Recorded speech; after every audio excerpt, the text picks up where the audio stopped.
y'all, I'm cooking supper tonight and I want to show you a good way to repurpose some leftover mashed potatoes. If you don't have leftover mashed potatoes, the recipe I'm going to share will tell you to use just instant mashed potatoes, or you can get the little home style packs like I have here.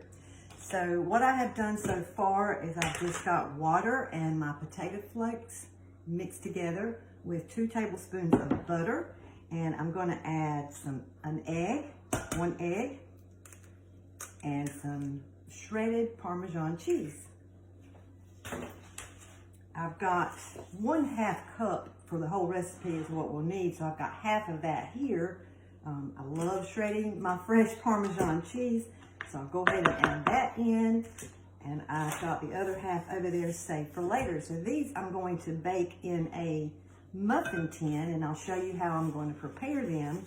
And then while they're baking, I'm going to be getting the food chopper, and I'll chop up some zucchini. I've got some sun-dried tomatoes. You can use garlic. I'm going to use a 3 onion rub and some mayonnaise. And I'll mix all that up, and once the potato cakes are done, I will take them out and top them with this mixture, and I'll either take pictures and come back on and show you that. And then I go back in the oven for about 5 or 6 more minutes.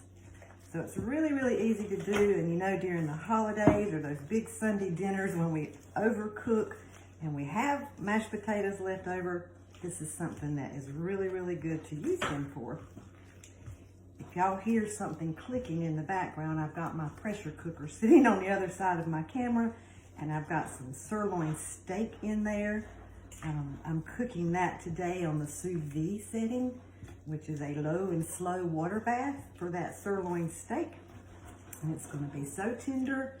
So I will take those steaks out and probably make little steak bites and either sear it or put it in the air fryer to go along with these potatoes. This is really too much for me, for one family. But again, it's just a good way to show you what to do with your leftovers, or have a nice little appetizer to take to some finger food parties. Sorry y'all, let me get some of this out of the way. So far I have put a little bit of olive oil in the bottom of my muffin pan, and I have just taken my basting brush and I put a little bit of it on this also. I'm going to press these into like a little cup shape. Now you can also use a tart shaper or the back of your scoop to get that shape. So what I do is I just put some potatoes in each one of the wells, and I won't do them all, so you don't have to sit here and watch me do them all. Okay, so I've got some in here, and this comes in a set of 3. You get 1 in the muffin shape, 1 in the little brownie pan shape, and 1 in the loaf pan shape.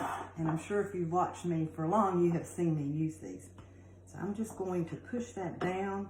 I might not have enough mixture in here to do my shape. And after they bake for a little bit, I will take them out and give them another press. Let me use the back of my spoon. These are so freshly made that they're not going to press really, really perfect for you to begin with, but you get the idea. So we've got a little potatoes in here, and they're going to have the boat shape. I'll bake these for about 12 to 15 minutes, and then I'll come back on and have all my toppings done and show you what they look like. Stay tuned.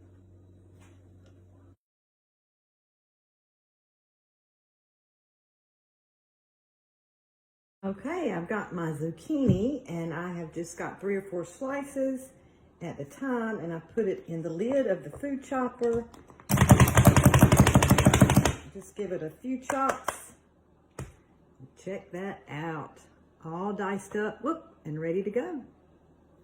Okay, y'all, my Primavera Potato Bites have finished their pre-cooking, and I'm going to make the mixture to go in them and pop them back in the oven. So I'll try to get one out so you can see they're starting to brown good on the sides. And it's got that little cup shape. They'll still be soft when you're taking them out to do your stuffing.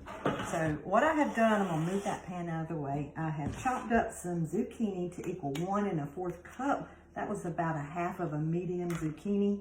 And now I'm going to add in my sun-dried, oil-packed tomatoes and the rest of the Parmesan cheese. This has gotta be delicious. Okay.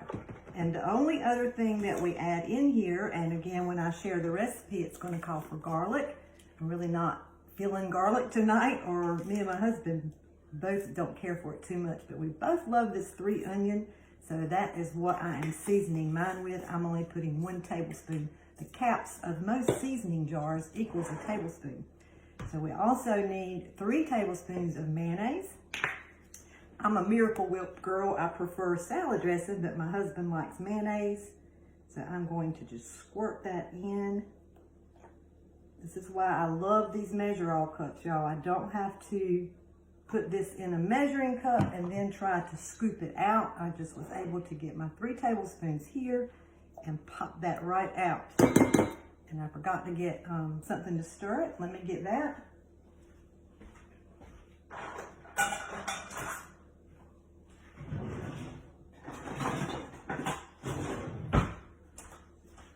Use my fingers, and I also forgot to get my scoop.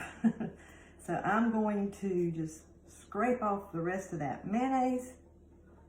So I know you hear me talk about these all the time, but this is the best invention you'll ever have. You use wet ingredients for one end and dry and solid. But y'all see how clean that mayonnaise got?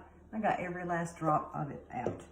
Okay, so now we're just going to mix this up.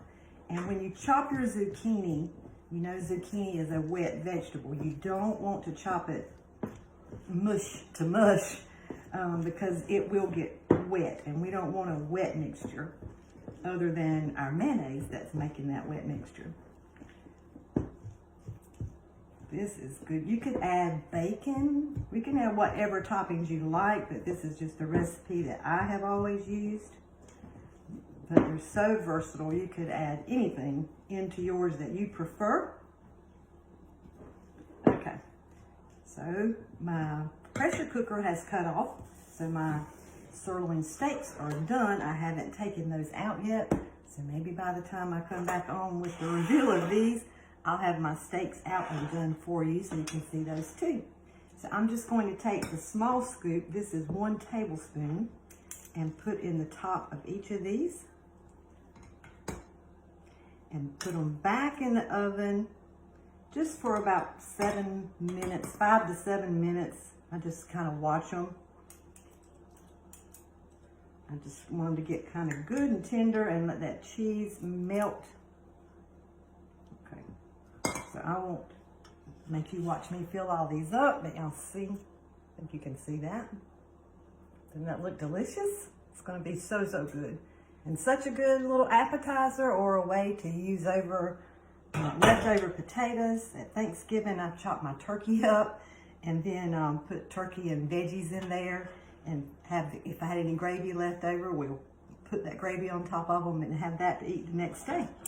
So stay tuned, and I'll be back with the reveal and let you see my steak. Okay, I'm giving that sirloin just a good little sear in the cast iron pan. Smells good, and dinner is almost done. Okay, y'all, it is done. And don't they look delicious? I'll try to get one out. And I did take the steak out of the pressure cooker, and I decided just to sear it a little bit on my cast iron pan. I seared mine a little more. My husband likes his more medium, so I left some a little pink for him as well. So it's gonna be a delicious but quick supper. The pressure cooker makes this cook very, very tender no matter what cut of steak you have. This is some sirloin that we had in the freezer, and I just took it out, put it in a Ziploc bag, and put it in the pressure cooker on the sous vide mode and let it get a nice water bath. And it's really cooked and done from that point, but I like to take it and sear it just a little bit. So I'm gonna try to get one of these, they're warm, out so you can see. and get a couple of them out. If I can grab another one, they're hot. Trying to get one that's got a lot on the top so you can see that too. See those? So they're just perfect for appetizers. You can just pick them up and eat them, and they're delicious no matter what you have stuffed in them or the flavor of seasoning that you choose to put on yours. So now I'm ready for Thanksgiving to come so I can make some of these with my leftover turkey and some rotisserie seasoning and gravy. So that will be just delicious. But I will share the recipe in the comments as always. And thank you guys so much for watching. My husband should be arriving any time now and he's going to be excited. Thanks. Y'all have a great night. Bye-bye.